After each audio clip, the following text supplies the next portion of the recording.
We were really excited to get back on the trail today, especially on a day with as big of a milestone as the 9 standards.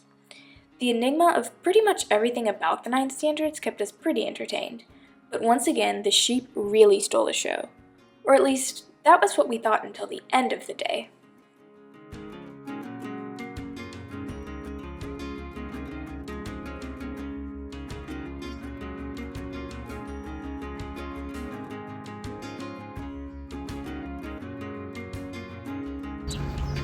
I'm not sure that was the arch.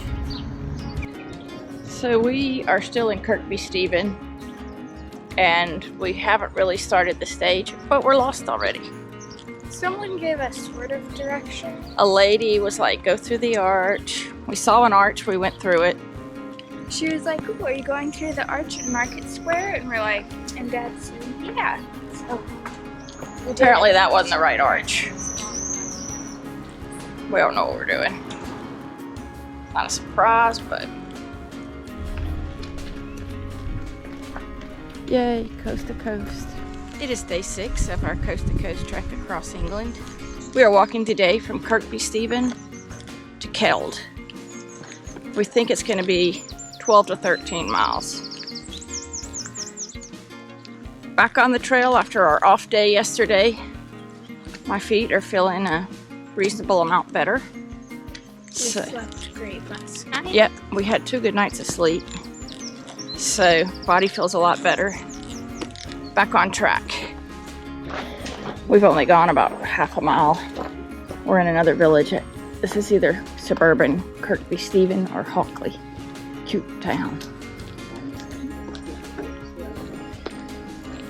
Hartley Cottage, so this must be Hartley. Getting off the road. Well, for very briefly. Like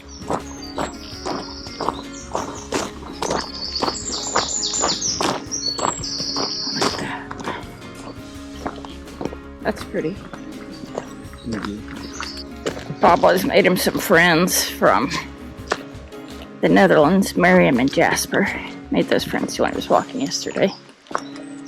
It seems like out here there are a number of farmers that some have given their permission for you to walk on their property and some have not. And the ones that haven't kind of put up signs to route you on the road instead of on the path through their property, which we took the road because other farmers have had signs up that said things like, "I have the right to shoot your dog if it approaches my livestock," that kind of thing. So when they say to go around their property, we have been. This one kind of had a sign and said you are walking on private property, and it had certain rules. Your animals have to be on a leash, stay on the path, etc. No camping, but they're allowing walking on their property. That's one of the challenges of putting a trail like this together now in modern times, is that of course a lot of this property is owned by private individuals, so it's trickier to get them to agree to let hordes of hikers walk through their land. Something else that's been kind of interesting is that there doesn't seem to be any marking when you enter or exit these national parks. So I don't know if we're in one right now or not. Hello.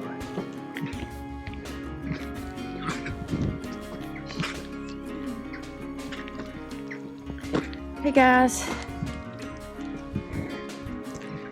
One thing we've definitely noticed about sheep is they like the shade. This has been a real common occurrence where you'll see a bunch of them lined up along these walls, laying in the shade. We are entering the Yorkshire Dales National Park. It's our second national park of the trip. Hey guys. That sounded like a burp. Yeah, we're up to 1,000 feet right now. We think we're going to close to 2,000 today on a gradual climb up to something that we've been excited to see, which are called the 9 standards. The 9 standards are 9 prehistoric mounds of rocks that are along the watershed line. On one side of the 9 standards, it goes to the Irish Sea, and on the other side, it goes to the North Sea. In prehistoric times, they clearly knew that's what was happening at that spot. And they're on the high point of where we're climbing today. It's a feel for the scenery and such around here. Lots of sheep. Interesting looking hill. Looks like it was terraced at some point, but now it's just grass. A lot of these yellow flowers here. I think that may be gorse. I can tell you they're not friendly when you're walking next to them. Oop, wild hair in front of the gorse. So right now we're at 2162 in altitude, so we're higher than we've been to on all but I think one piece of the walk. We've had one peak higher than where we are right now. Molly just spotted on that ridge up there what appears to be the non-standards.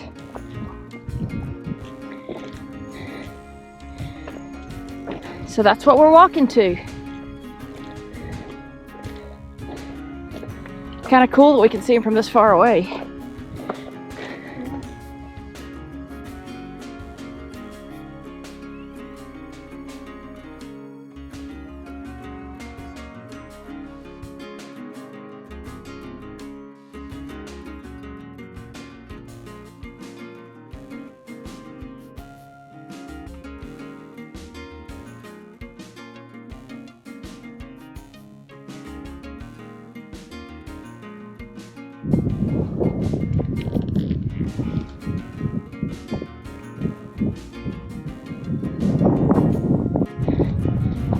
We see a standard.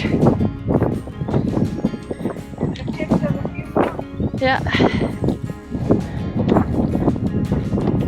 So we're assuming that that's the first of the non-standards.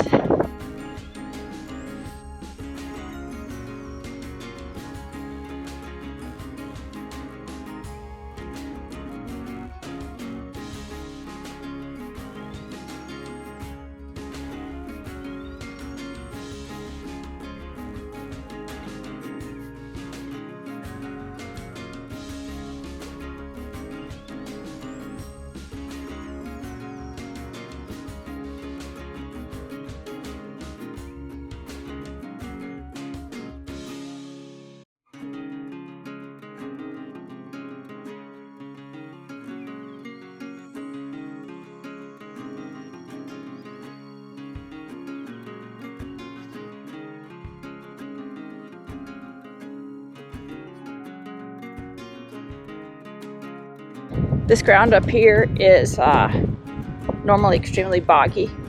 In fact, I was reading all these warnings about walking up here. Careful where you step. The bog is so bad. They've had to come up here and rescue people who've gotten stuck in the bog.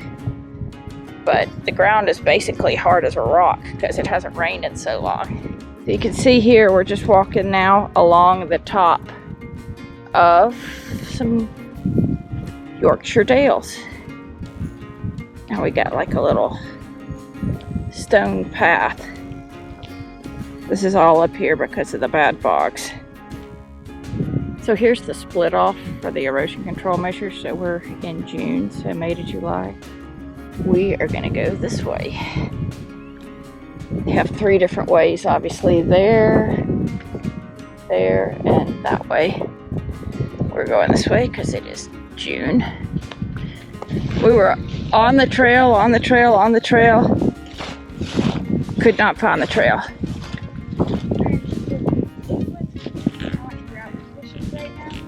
We'd be stuck. Because this stuff is boggy. Yeah, it does feel really good. My feet hurt so bad and this feels good on them, but we're not really on the trail, but so that's how fast you can get off the trail. I mean, we were on it.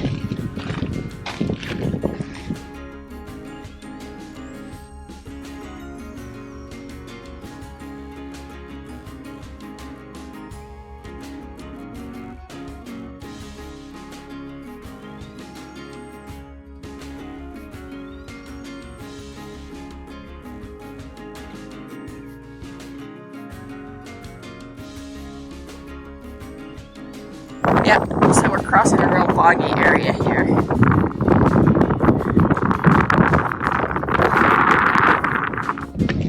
This grass is a big relief on the feet after the rocks of the last few days. This stuff is very soft.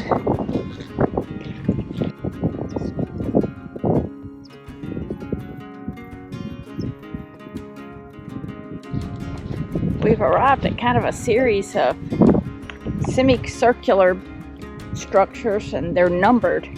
Like that one says 7. Not sure what they are. They're clearly not new. They've got stuff growing all over them.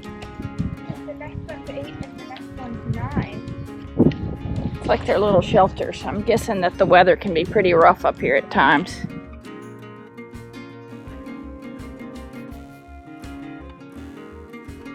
And so people might need to take shelter. The only thing you need shelter today from is the sun and the wind. And neither one of them is that bad. This looks like we're getting back to civilization. But compared with where we've been, it kind of feels that way.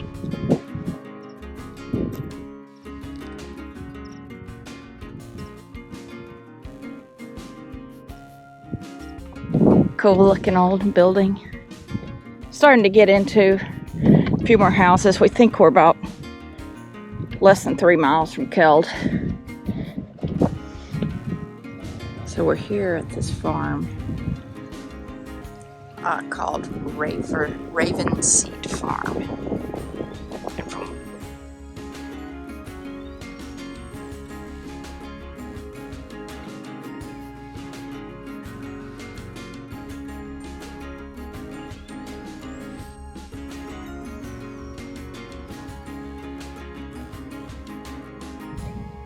Group of sheep here, enjoying the shade of that building. We're walking on a pathway of these big rocks, except they're not that stable. I'll kill myself back there when one of them kind of flipped up into the air, so you have to kind of watch what you're doing.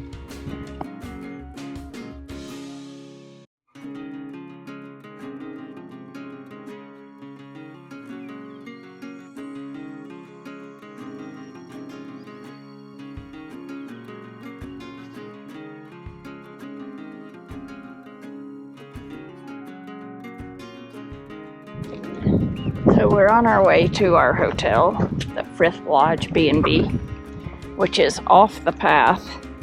So far, I think we've gone about 0.6 off.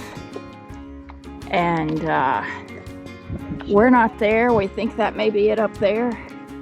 So this hotel is way off the path. Don't know yet if it's worth it or not. So this is hopefully the turnoff to the Frith Lodge. Well, we know it's the turnoff. We just hope we don't have another long way to walk.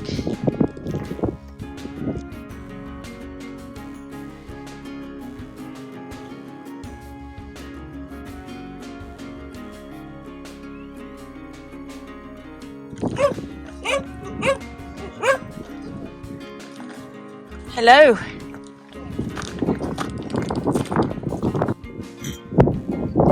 Finished day 6.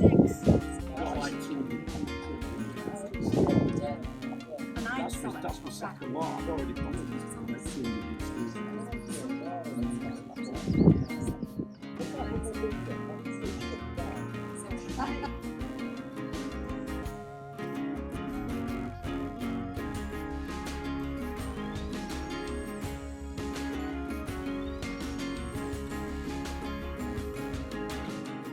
While we might have questioned it on the massive hill leading up to the Frith Lodge, it was by far the best place we stayed.